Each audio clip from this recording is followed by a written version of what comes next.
Number 1. I'm a male and I was around 17 years old at the time this story takes place, on a winter's night in a small town in southern England. I was over at a friend's house for a few drinks, as we were too young to hit the pubs and the weather too cold to drink in the woods as usual. My friend lived around 2 miles from where I lived, and around halfway home there was a shortcut through the woods, where we regularly hung out, which would shave off a precious few minutes on my walk home. We were having a good time and enjoying a few cans of cider, and at around 11 PM, I decided to head home as I had work the next morning. I headed out of my friend's house and through the alleyway to the main road. It was here that I noticed someone on the other side of the road about half a mile back. I thought nothing of it. It's a quiet town and I made this walk plenty of times before without issue. As I started walking, I felt an odd sensation that the hairs on my neck started to stand on end. I turned around to see the person had crossed the road and was now walking on the same side of the road as me. Still, way behind, but I could see it was a large man with a hooded top on. Being a relatively switched on person, I decided to cross the road to see if he copied me. No sooner had I done that, sure enough the man followed suit. At this point, I started to nope out and walk faster. I kept checking behind me, and he too was walking faster, and there was a glint of something in his hand. Now, it could have well been anything, but my brain was telling me this guy had a knife. I continued walking until I was around 100 meters away from the shortcut. Now, I had a decision to make. Do I take the shortcut through the woods, or do I continue another half a mile towards the main road, where there was likely cars? As I mentioned earlier, I spent a lot of time in those woods, and I felt that I would at least have a chance to lose this guy in there. Looking back, and the guy was around 200 meters behind me now, and gaining fast. My fight or flight kicked in, and I started sprinting towards the gate and the shortcut. Now, the shortcut was a small unit dirt road, wide enough for a car to fit down with back gardens on one side, long grass on the other, and tree roots littering the path. As I rounded the gate and onto the path, I checked back, and the man was fully sprinting behind me. I got about 10 meters down the path and tripped on one of the roots, falling flat on my face. Knowing I had seconds to make a decision on what to do before he got to the gate, I didn't think I could get up and go quick enough, plus my knee was shot after falling down. I did the first thing that came to my mind, and I rolled off of the path and into the tall grass and lay there, trying to be as silent and as still as possible. A moment later, I heard the gates rattle and someone walk up the path behind me. Unable to see as I was laying on my front facing forward, I prayed that he did not spot me. The man lingered for a moment around 4 feet away from where I was laying, catching his breath. He was breathing real heavy, and I could tell he was straining his eyes to try and see down the path in the dark. After what felt like eternity, he started walking off down the path, and I watched him go as far as I could see in the dark. My heart was beating fast, and the adrenaline was pumping through my body. I had sobered up pretty fast, and was now actually aware of every single noise in the woods. I waited around 10 minutes after I last saw him, before getting slowly to my feet. I very slowly made my way towards the road, listening carefully for any noises that were out of place in the woods, and keeping a low profile, moved back towards the gate. As I reached the gate, I heard a loud bang behind me. I spun around, and saw a black cat had just jumped onto one of the fences. No sign of the man. I made my way onto the road, and managed to get home without any further incident. Needless to say, I was incredibly wary whenever we returned to the woods for a drink. Number 2. So, a little background story. I am an athletic 19-year-old female, and I was 18 when this happened. I live in a really small town with maybe less than 10,000 residents, and there are no street lights where I live. Basically, everyone has an outside light on their front yards, and at night time they have to turn it on to provide lights for the street. And believe me, it doesn't light up that much. Anyways, it was around May of last year when it happened, and since I have a very hard time falling asleep, I used to go on nighttime jogs all the time between 1 and 3 AM. It helped me fall asleep. My boyfriend and dad were always really concerned about that because it didn't sound safe for me to be jogging around the neighborhood super late at night. But like I said, I live in a really small town, and I always thought nothing bad could have happened to me until that night. It was a normal night, kind of cold since I remember having my raincoat on. I tied my shoes and went on my almost daily nighttime jogging routine. I'd say probably around 1 or 2 AM. I ran the same distance and took the same path, but for some reason I ran faster than usual and had to take a short walking break to catch my breath. I stopped in front of a park, a couple streets away from my house, and started walking back towards my house. But that's when I noticed him. He was standing in the middle of the park with a dog that looked like a husky or something, as it was quite big. Like I said before, there are no streetlights and no lights in the park either. Plus, the street I was on only had 2 houses, so they were not providing that much light, and I really could not tell if he was looking at me or even facing me at all. Obviously, it kind of shocked me to see someone wandering in a park so late at night, and I was not used to seeing people in the streets around those hours. But I shook it off and kept walking to head back home. But after a few steps ahead, I started to feel uneasy and weirded out. So, I looked over my shoulder and I saw him walking behind me, still holding his dog on leash. He was approximately 2 meters behind me. My heartbeat was already pretty high from running, but I felt like it got even higher. I didn't feel safe at all, and even though I tried to keep calm, I just couldn't. So I started running as fast as I could without looking behind me. But to my horror, he started running too. I could hear his footsteps behind me. After what felt like ages of sprinting through different streets, I could not take it anymore, as I was already exhausted from jogging, so I turned into a driveway after taking a sharp turn into another street and hid, crouched behind the bushes in a front yard. Not even 5 seconds later, I heard him take the turn and run past where I was hiding. He then stopped running a few meters in front of where I was and started looking everywhere. Left, right, as if he was looking for someone. And then he finally turned around and I got to see him a little better. I definitely couldn't tell how old he was, but considering he kept up with my running, he was probably less than 40, or just in a really good shape. He was wearing all black, hoodie, pants and a cap. His dog looks like a husky mixed with something else. He then turned back and started running again. I stayed behind the bush until I could not hear his footsteps anymore. God, I even stayed a good 10 minutes more or so after that. I was so afraid I didn't want to come out, but I had to because I was still very vulnerable in the streets and he could come back any time.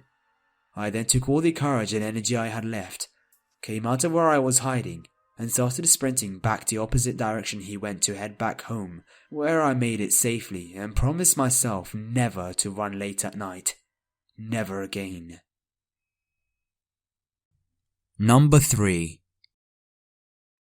This is an encounter that happened to me almost 8 years ago. I had just started uni, and my older brother Jack was almost finished with his radiologist certification. Before I get into the encounter, I must lay out some background information. As I stated before, Jack was almost finished with his radiology classes, and being the class was small, it happened to become quite a close-knit group of friends. Since graduation was nearing, one of Jack's classmates, Mary, decided to host a party at her house for the class, and Jack, figuring he would need a designated driver for the night, and also trying to hook me up with another classmate of his, invited me along. We get to the party, and everything is alright at the start, until Mary's boyfriend showed up at the party. Her boyfriend, Mick, was a pretty surly looking Vietnamese guy, who had a perma-resting bitch face, and just gave off an air of fuck off. He kept eyeballing my brother the whole time, even more so after rounds of shots went around the party. I got soda since I was underage and my brother's designated driver.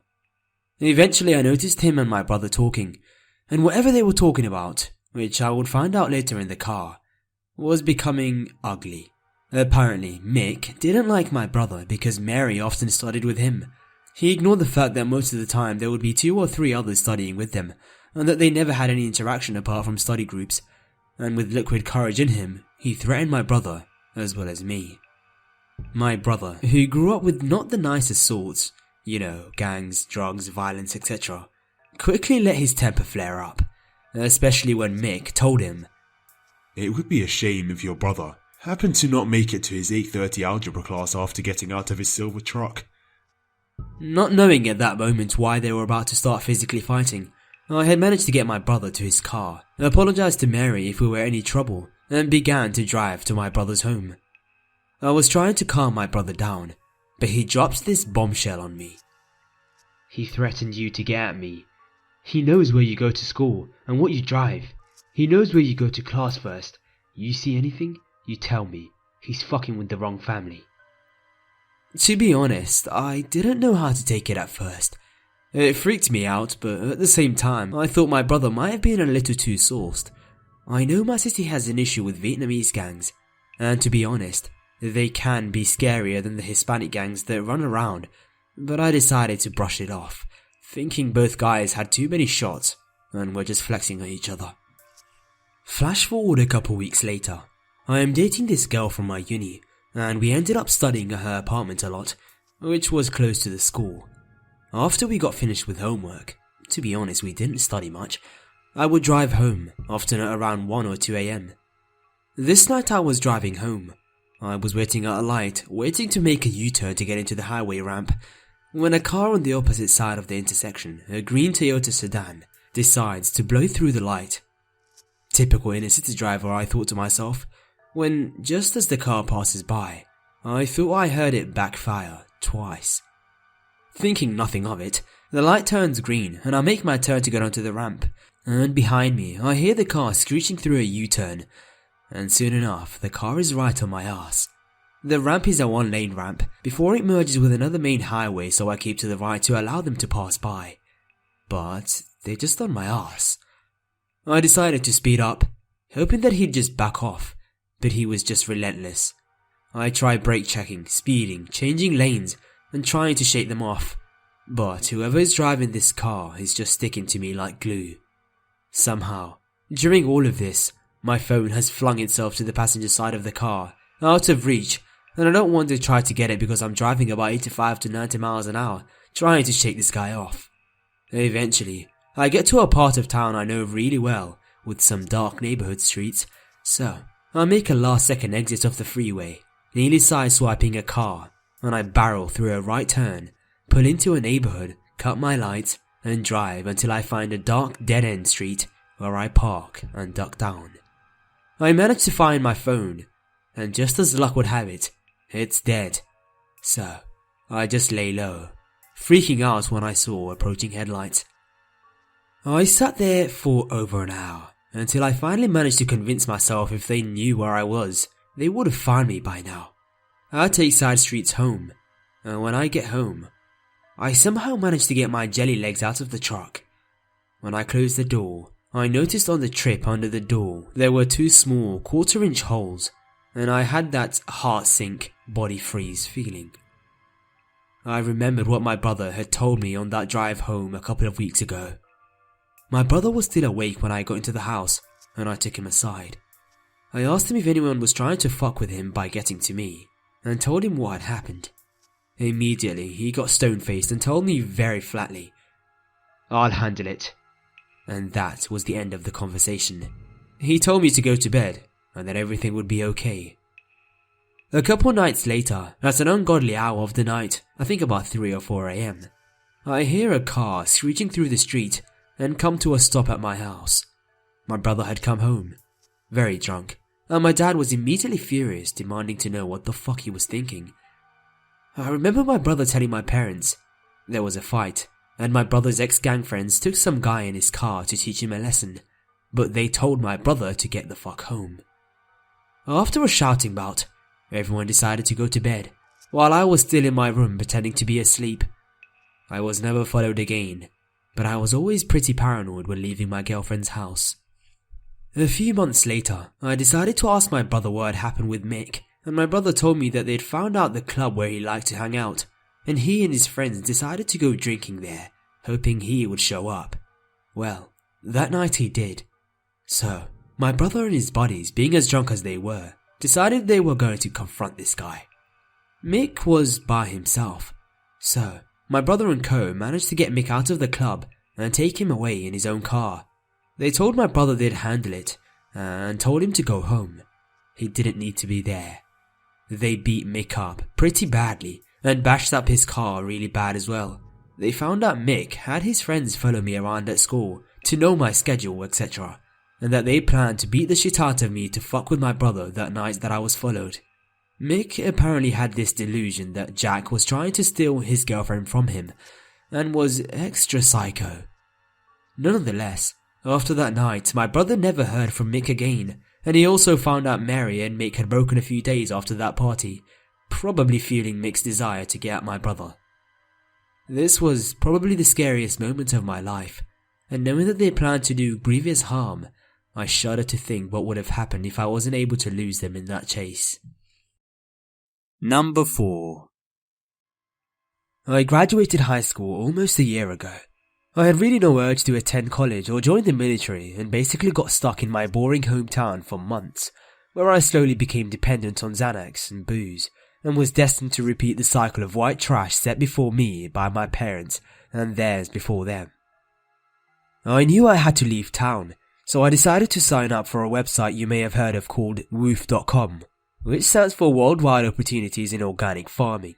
You pay a small fee, and they make available a directory of organic farming operations that will feed you and allow you to live with them in return for a certain amount of work around the farm. The place I decided to commit to was the Hare Krishna community in the deep south. I got there and my car almost immediately broke down. It was a 30-year-old Chevy Blazer I bought on Craigslist for $500. Later on, I was to find out it was beyond repair at this point. The closest town was almost 20 miles away, so I found myself stranded and surrounded by the most unbearable hipsters. To be more specific, I'd say about a third of the population of the community were either first or second generation Indian immigrants living near the temple for religious reasons. Another demographic were a bunch of aging hippies who were also there for spiritual reasons, but also running the small-scale organic farm located on the property. Everyone else, however, self-absorbed, condescending right out of college, but vapid as shit hipsters. I basically kept to myself, but occasionally was forced into conversations about vibrating crystals and their 3-year spiritual journey, no doubt being funded by their parents. I had been there for weeks and was desperate for a real conversation, and then Michael shows up. I had heard stories about Michael. A couple days before I showed up, he had left to retrieve an impounded car in a large city about an hour away. Everyone said he was lazy, insane, and would spend hours in his room doing yoga instead of coming down and working with the rest of us. He showed up late in the evening going on about how he was going to really get involved with the farming and throw himself into Krishna consciousness. He was in his early 30s. He looked like a balding Hasidic Jew, his unwashed sideburns curled. He spoke like a stoner cartoon character. His sentences always punctuated with and, like, giving his utterly fried brain time to figure out what others wanted to hear. He reminded me of many of the friends I left back home. We became fast friends, as he was the only person there who didn't give me the urge to bite my fingers off when he spoke. We were both originally from Texas, so we talked about the loony conservative teachers we had in high school, football, and of course, drugs. Every now and then, he brought up subjects that really sort of threw me off. He wasn't able to get his car out of the impound garage, so he schemed the best way to break it out. These plans involved firearms, pipe bombs, and telepathy. He told me he came to the Hare Krishna temple to befriend some of the gurus and learn Reiki meditation, a form of meditation used to control the minds and bodies of other people. He told me he believed he once used Reiki to seduce a woman at a party. This is when I understood his reputation. I simply nodded and laughed occasionally when he went off on one of these rants. I knew one day I would reach a saturation point for this absurdity, but I could probably endure a week more. A couple days later, we were eating lunch with one of the gurus. I was telling Michael about my trip to the giant field where the Branch Davidian used to be. He wasn't sure what the Branch Davidian was, so I explained to him about Wacko, David Goresh, and the botched siege by the FBI and ATF that led to the death of 76 Davidians and 4 ATF agents. He was enraged. The government is always trying to silence people preaching the truth. That's so fucked up. I wanted to explain to him that David Koresh was a sociopathic cult leader, interested in power and nothing else, but he wasn't having it. Now, I was angry. He was having a tantrum about a subject and I had just explained it to him. And now he's telling me I'm wrong and that Koresh was a martyr. This is when I saw the truly insane Michael. He was spitting, red as beets, pacing back and forth. I left the table and got back to work, but he followed me. After half an hour of this absurd argument, I couldn't handle it anymore. I am not having this conversation with a fucking loon, Michael. How can I accept logic from you? You came here to get superpowers? The look in his face changed from anger to hatred. He got real still and went at me. Michael was a big guy, much bigger than me. He lunged at me and I ran. As I ran, I went through my pocket praying I had grabbed my knife before I left my cabin. I know it sounds ridiculous, but you don't walk my old neighborhood without some sort of protection. Plus, it was a pretty useful tool on the farm. Luckily, I turned around so he saw it. He stopped and contemplated for 3 seconds. He quickly turned around and finished his lunch. The next day, I pulled the temple president aside and explained what had happened and that we had to get rid of him. It didn't take much convincing. No one really cared for him and he wasn't much help on the farm. I felt bad snitching on the guy. He was in a pretty desperate situation. He had no car, no money, and I can't imagine he had many friends. The temple president also informed me that he had been an alcoholic for 10 years and had come here to get sober. I found it very strange he never told me this.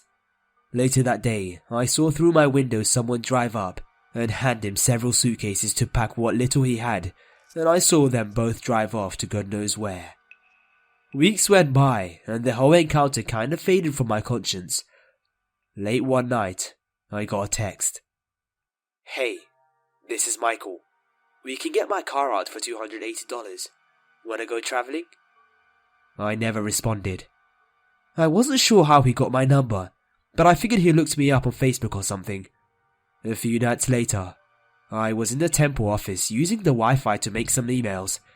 I was making the walk back to my cabin, and from the pitch black, I hear a lot of loud banging coming from a barn.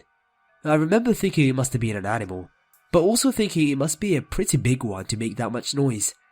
I entered my cabin. The actual door to the cabin doesn't have a lock, but my door did, so I used that one. I was pretty unsettled by their banging, but I figured my imagination was getting the best of me. Later that night, I woke up needing to take a piss. The cabin didn't have a bathroom, but we had a shared outhouse. I didn't feel like putting on shoes and walking around in the dark, so I figured I'd just take a piss in the sink. I know it's gross, but I'm the only one that uses that kitchen. I opened my bedroom door and nearly pissed myself right there. Michael, completely naked, was crouching in a corner of my kitchen facing the wall. I made a noise I wasn't aware I could make, something you would only hear Shaggy make on a Scooby-Doo. This noise alerted Michael to my entrance. All he did was glare at me and shook his whole body. I slammed my door and locked it almost immediately. I knew what he was trying to do. He was trying to pacify me with Reiki medication. I called 911. I didn't open my door or even approach it until I saw the red and blue lights outside my window. Michael wasn't there when they arrived. My guess is that he ran deep into the woods that surrounded the farm. I explained me and Michael's history and what had happened that night. There wasn't much they could do since no one seemed to know anything about Michael. I didn't even know his last name.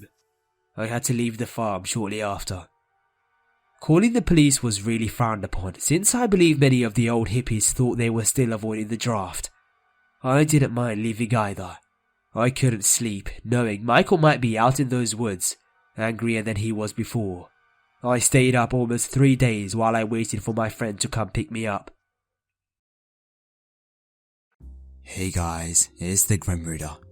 So, thank you very much for listening to this video. If you enjoyed, why not check out my other videos by clicking on the links on the screen. Also, don't forget to like, subscribe and share. Thanks a lot for listening.